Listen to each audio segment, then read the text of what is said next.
नमस्कार दोस्तों, कैसे हैं आप लोग। Welcome back to my YouTube channel speed 200।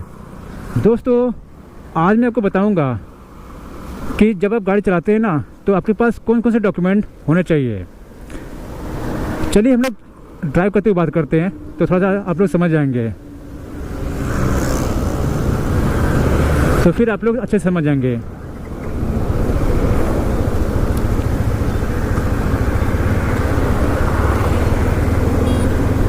दोस्तों, जब हम गाड़ी चलाते हैं, अपना टू व्हीलर चलाते हैं, तो उसके लिए हमें डॉक्यूमेंट की आवश्यकता होती है। अगर आपके पास वो डॉक्यूमेंट नहीं रहेगा और कोई ट्रैफिक पुलिस आपको पकड़ेगा तो फिर आपका चालान भी कर सकता है। तो आज मैं आपको बताऊंगा कि आपके पास ऐसे कौन से डॉक्यूमेंट होने चाहिए जब आप गाड़ी चलाते हैं, जिसकी वजह से आपका चालान होने से बच जाए। ठीक है, अगर इनमें से कोई भी डॉक्यूमेंट आपके पास नहीं रहेगा ना तो फिर आपका चालान हो सकता है। तो इसीलिए आप लोग इन सब बातों को ज़रूर फॉलो करें। तो गाड़ी चलाने के लिए आपको सबसे पहले चाहिए नंबर 1, वो है ड्राइविंग लाइसेंस। दोस्तों, ड्राइविंग लाइसेंस जो होता है ना वो सबसे इम्पोर्टेंट होता है गाड़ी को चलाने के लिए। क्योंकि देखिए, जब आप गाड़ी चलाएंगे ना और कोई ट्रैफिक पुलिस आपको पकड़ेगा तो सबसे पहले आपसे क्या डिमांड करेगा, डीएल की, यानी कि ड्राइविंग लाइसेंस की। अगर वो चीज़ आपके पास नहीं रहेगी तो वो आगे बढ़ेगा ही नहीं, सीधा आपका चालान काट देगा। तो इसीलिए आप लोग ड्राइविंग लाइसेंस जरूर बनवाएं। अगर नहीं है तो आज ही अप्लाई करें। आजकल ड्राइविंग लाइसेंस बनवाना बहुत आसान हो गया है। दोस्तों, ऑनलाइन ही आपका ड्राइविंग लाइसेंस बन जाता है। ठीक है, अगर फिर भी आपको नहीं पता है तो आप लोग किसी स्कूल में जाकर ड्राइविंग लाइसेंस के लिए अप्लाई कर सकते हैं। ठीक है, तो ये हो गया आपका पहला डॉक्यूमेंट। दूसरा डॉक्यूमेंट, गाड़ी का आरसी। दोस्तों, आरसी का मतलब होता है रजिस्ट्रेशन सर्टिफिकेट। जब आप कोई भी गाड़ी खरीदते हैं ना, नई गाड़ी हो या पुरानी गाड़ी हो, तो आपको उसके साथ में रजिस्ट्रेशन सर्टिफिकेट मिलता है। यानी कि उस डॉक्यूमेंट पर आपकी गाड़ी के बारे में सब कुछ लिखा होता है। आपका नाम लिखा होता है, आपका एड्रेस लिखा होता है, आपकी गाड़ी का नंबर लिखा होता है, चेसिस नंबर लिखा होता है, इंजन नंबर लिखा होता है। यानी कि बहुत सारी जो चीज़ें होती है उस पर लिखी होती है, जिससे ये साबित होता है कि वो गाड़ी आपकी है। ठीक है, अगर आपके पास वो डॉक्यूमेंट नहीं रहेगा तो फिर ट्रैफिक पुलिस जब आपको पकड़ेगी तो आप कैसे साबित करेंगे कि ये गाड़ी मेरी है या फिर मेरे घर वालों की है। ठीक है, तो फिर ये डॉक्यूमेंट भी आपके पास होना बहुत ज़रूरी है। अगर ये डॉक्यूमेंट नहीं रहेगा तो समझिए कि आपका चालान हो सकता है। इसका जो चालान है ना वो 2000 रुपये है। कहीं कहीं पर उससे ज़्यादा भी है, कहीं कम भी है। ये डिपेंड करता है कि आप लोग किस शहर में रहते हैं। ठीक है दोस्तों, बात करें अगले डॉक्यूमेंट की तो नंबर 3, और वो है आपका इंश्योरेंस। दोस्तों, जब आप नई गाड़ी खरीदते हैं ना तो आपको इंश्योरेंस भी लेना बहुत ज़रूरी होता है। गाड़ी का जो इंश्योरेंस होता है ना वो आपकी गाड़ी को सेफ रखता है। अगर मान लीजिए कि आपकी गाड़ी कहीं दुर्घटनाग्रस्त हो गई या फिर किसी ने आपकी गाड़ी को ठोक दिया तो जो भी उसका मेंटेनेंस चार्ज होगा, मेंटेनेंस कॉस्ट होगा, वो कंपनी देगी। वो आपको नहीं देना है, वो कंपनी देगी। ठीक है, तो इसीलिए आप लोग इंश्योरेंस ज़रूर बनवाएं। जब आप गाड़ी लेते हैं ना तो उस समय तो आपको इंश्योरेंस बनाई मिल जाता है। ठीक है, 5 साल का आपको इंश्योरेंस मिलता है। लेकिन अगर आप कोई पुरानी गाड़ी खरीद रहे हैं ना तो उसमें आपको इंश्योरेंस नहीं मिलता है, उसके लिए आपको बनवाना पड़ता है। अगर इंश्योरेंस एक्सपायर हो गया है तो फिर आप लोग इंश्योरेंस ज़रूर बनवाएं। क्योंकि अगर गाड़ी का इंश्योरेंस नहीं रहेगा ना तो फिर आपका मोटा चालान हो सकता है।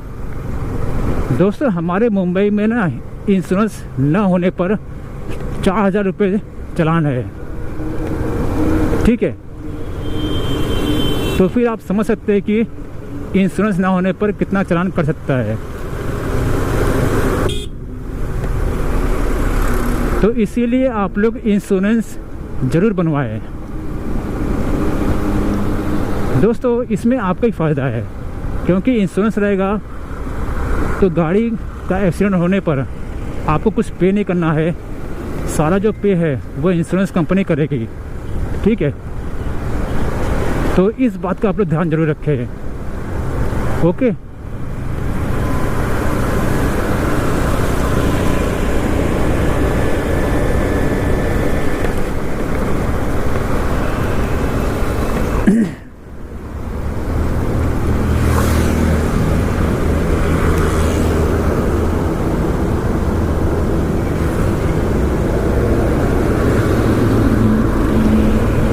अब दोस्तों बात करते हैं नंबर 4 की, और वो है आपका PUC सर्टिफिकेट। दोस्तों अगर आप गाड़ी चलाते हैं ना तो आपके पास PUCC सर्टिफिकेट होना बहुत ज़रूरी है। PUC सर्टिफिकेट का मतलब होता है full form pollution under control certificate. ठीक है,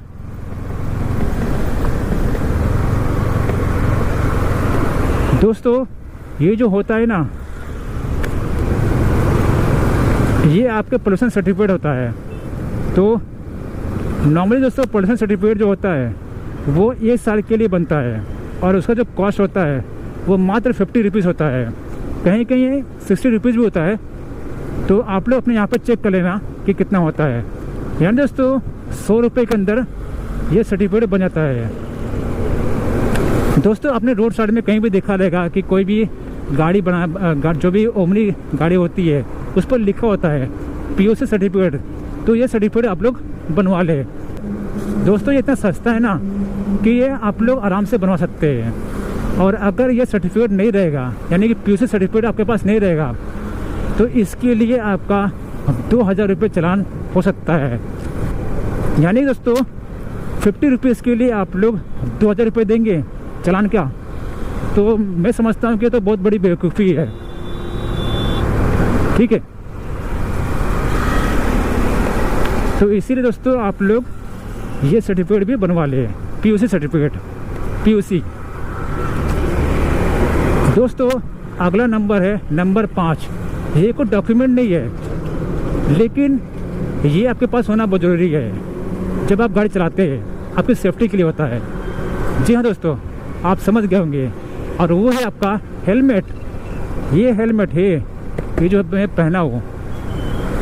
दोस्तों अगर आप गाड़ी चलाते हैं ना तो हेलमेट ज़रूर पहने। तो अगर आप हेलमेट पहनते हैं ना, ये आपकी सुरक्षा करता है, ये आपको सेफ रखता है। अगर आपके पास हेलमेट नहीं रहेगा और कोई ट्रैफिक पुलिस आपको पकड़ेगा ना, तो आपका 1000 रुपये का चालान है। ठीक है, एक बार में 1000 रुपये का चालान है, और दूसरी बार पकड़ता है तो 2000 रुपये है। ठीक है, और तीसरी बार पकड़ता है सेम डे तो 5000 रुपये का चालान है। तो फिर इतना पैसा देने से अच्छा है कि आप लोग हेलमेट खरीद ले। कितने का? 500-1000 रुपये का आएगा हेलमेट, खरीद ले। आपकी सेफ्टी भी बनी रहेगी और आपका चालान भी नहीं होगा। तो इससे अच्छा है कि आप लोग हेलमेट ज़रूर खरीदें। चलिए एक बार मैं आपको वापस से बोल देता हूँ कि आपके पास कौन कौन से डॉक्यूमेंट होने चाहिए। ठीक है, इनमें है नंबर 1 वो है आपका DL। ठीक है, नंबर 2 आपका गाड़ी का जो RC यानी कि रजिस्ट्रेशन सर्टिफिकेट। नंबर 3 आपका इंश्योरेंस। नंबर 4 है आपका PUC सर्टिफिकेट। और उसके बाद आता है नंबर 5 ये चीज़, ये आपका हेलमेट। ठीक है दोस्तों, अगर आप हेलमेट खरीद रहे हैं ना तो कोई अच्छा सा हेलमेट खरीदिए जिससे कि आपका सर है वो बच जाए। ठीक है, ये नहीं कि आप लोग रोड से खरीदे 100 रुपये का और जब गिरे तो हेलमेट फट जाए, साथ में आपका सर भी, समझ सकते हैं ना। तो जब हेलमेट खरीदे ना तो बढ़िया वाला हेलमेट खरीदे जिससे कि आपका हेलमेट तो टूट जाए लेकिन आपका सर ना टूटे। तो इसी साथ में अपना वीडियो पे एंड करता हूँ। अगर वीडियो पसंद आए तो वीडियो को लाइक कीजिए, शेयर कीजिए और चैनल को सब्सक्राइब कर दीजिए। धन्यवाद दोस्तों, राइड सेफ।